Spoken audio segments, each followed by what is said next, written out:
wanted to start off by saying I did vote for Donald Trump.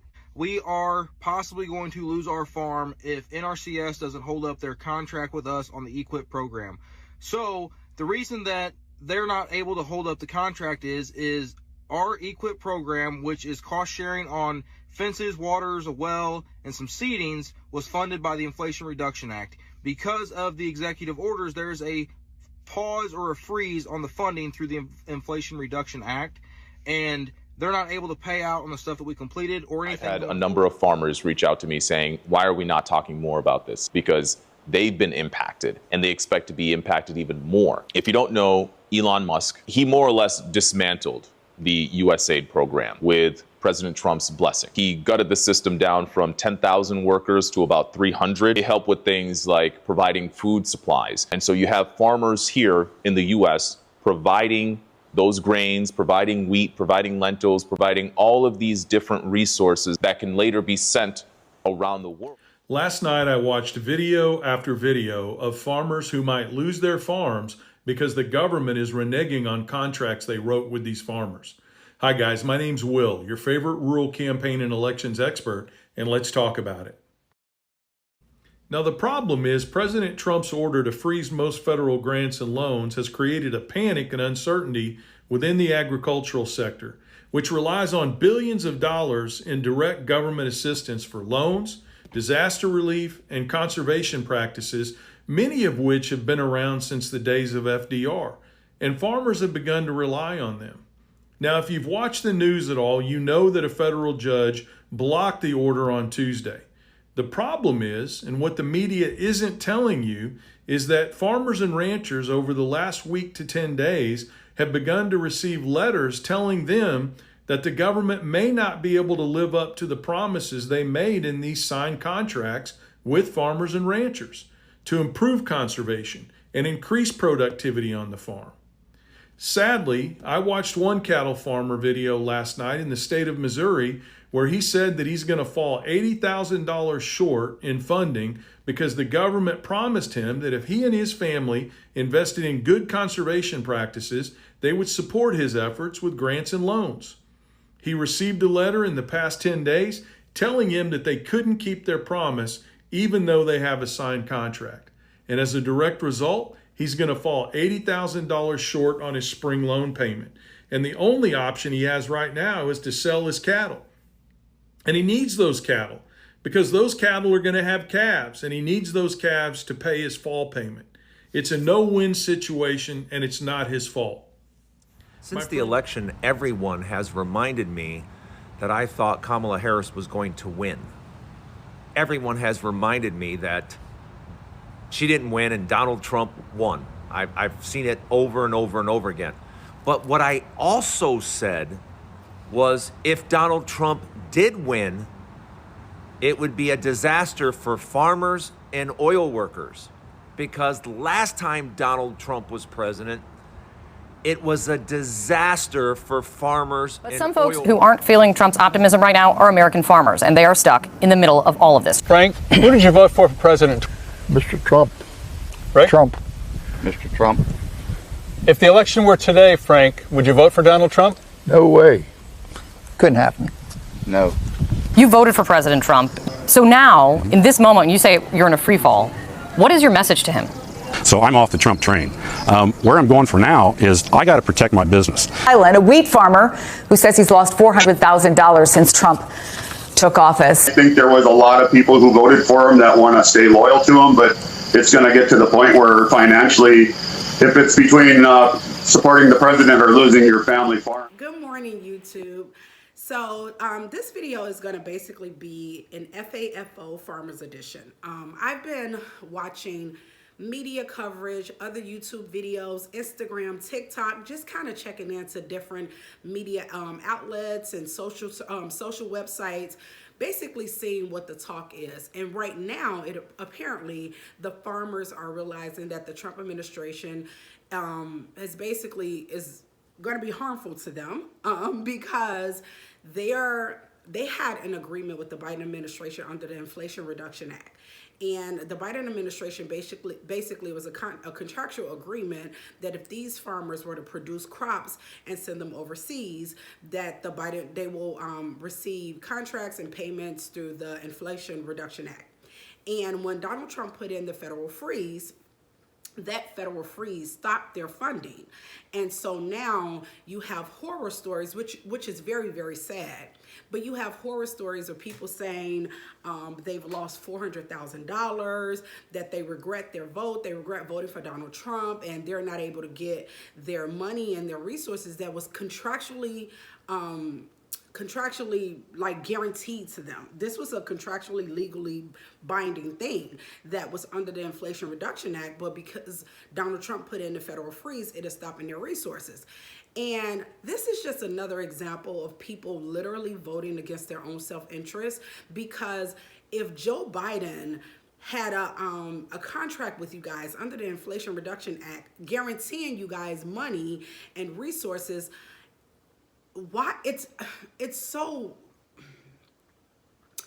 I don't know you guys, it's so confusing to me when people vote against their own self-interest. It really is. It's so confusing to me. And so you're hearing these stories where media outlets or different reporters are going to people and asking, did you vote for Donald Trump? And the farmers are saying yes, and they're saying, will you vote, do you regret your vote? And people are saying that they absolutely regretted their vote. If they can vote over, they wouldn't vote for him. And I remember in his first administration, there was an issue with the farmers and them getting their resources and getting paid. And so I was shocked that, so many farmers seem to have gone back and voted for Donald Trump. And so that was one of the stories where I was just like, this is, and I wanna talk about the FAFO whole movement, I suppose. I think people believe that people who are saying FAFO is kind of celebrating people hardships, and that's not the case at all, especially not for me. I feel sorry and I feel empathy for these people, but when people vote against their own self-interest and almost vote, and because there's a group of people, there's a section of people who vote and know that it's like the hold your nose voters, right? They know that an administration can be harmful to other people. These are the voters that say things like this. Well, I don't like the way Donald Trump talks to marginalized communities. I don't like how he goes after trans people, but he's good for the economy. But he's going to be good regarding this. Those people who vote that way, it's difficult. Like I said yesterday, it's difficult to have empathy and sympathy for those people, because what that says to me is Donald Trump is going to be harmful to certain communities, but he's not going to be harmful to me. And when you vote that way, and then it kind of blows up in your face, and you're almost looking at people who is just kind of like, okay, so what are we supposed to do about it? As if they're being facetious or mean, and it's like, no. You voted knowing that this administration was going to be harmful to some people. And now that it's harmful to you, you want people to be open and accepting, and everybody's not going to be that way. I would never go out of my way, like if someone were to tell me they voted for Donald Trump, I would never go out of my way to make them feel bad or be antagonistic towards them. I would never do that. I would never waste my time doing that. But I am a person who is just kind of like, okay, well, you voted for him. So what exactly do you want the rest of us who did not vote for him, what do you want us to do?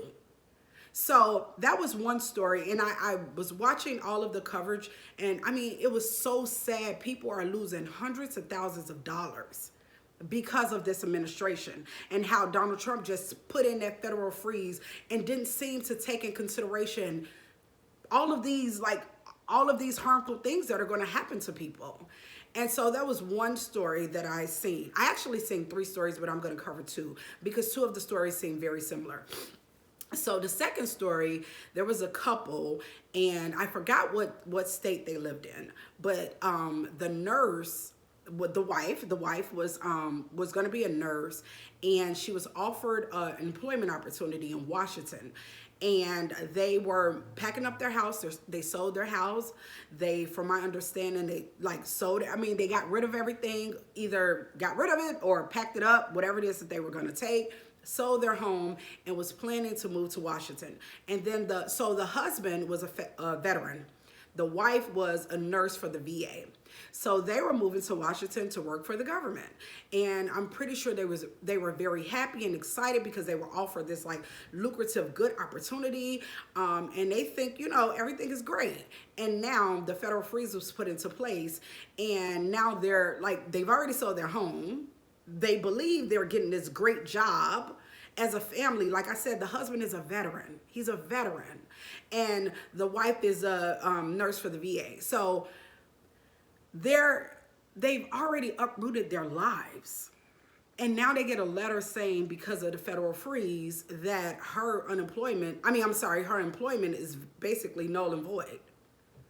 That is heartbreaking. And it's devastating. And you don't want to see people go through things like that. But then again, it's like, this is what, and these are people who voted for Donald Trump. This is what you voted for. And we always say elections have consequences.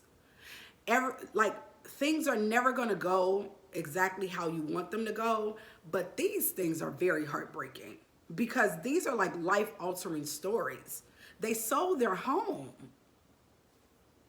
Like, it's so, even to think about, it's like, I couldn't imagine selling my home thinking like I'm all geared up to move to another state and then get a letter basically saying that the employment is null and void because the man that I put in office put a federal freeze, not taking into consideration people like myself, people who support him.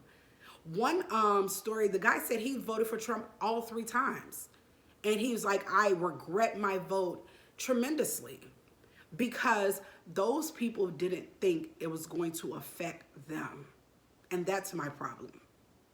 If you vote for the betterment, and like I'm going to say this, and I mean this, I was not in lockstep with Kamala every step of the way, but I knew she wasn't going to be as harmful as this administration.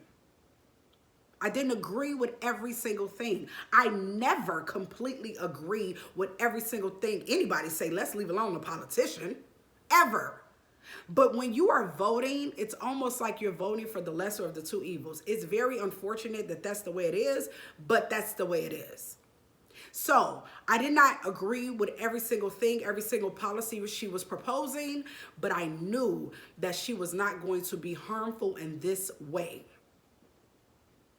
So I have people in my comments, I need to leave the plantation. And for people who say that, it sounds, it's comical because on the other side, there is a cult-like following to the point that people are voting against their own self-interest. Most of what Kamala was proposing was in my self-interest and the betterment of other people. So when I say lesser of 2 evils, it's not as if I walk in lockstep, but it's like, okay, this person I agree with more, and I know this person is not going to be harmful to the nation. And so that's the way I voted. And there's people who did not. And now they are FAFOing and are now making videos almost being retaliatory or combative or argumentative against people who are saying, this is what you voted for. You can't have it both ways. These are your actions, these are your decisions, and elections have consequences, and we all make decisions and choices that backfire and blow up in our face, and you have to eat that. It's how it goes. So I just wanted to bring that short video to you guys. Like I said, I've been watching coverage. I'm pretty sure you guys are seeing things as well where farmers are really regretting their vote. The sad part is people are, like I said, they are selling their homes and then their employment is being pulled back. The farmers have already done what they were contractually obligated to do, and now they're not getting money and resources. These things are bad. They're really bad, and nobody's celebrating anybody's downfall. People are just saying we all must take responsibility for our choices and our decisions. And this was your choice, and this is what happened. And now we all have to deal with it. Because the eggs I bought the other day were $8.99. Now, I do buy pasteurized eggs, but they were still $8.99. They used to be $6.99. We all have to deal with it now. We all have to endure it now. So that was just my little 2 cents. Hope you guys watched the entire video. Like, comment, and subscribe. My friends, make sure I say that. And I'll talk to you guys later. Have a great day. Bye.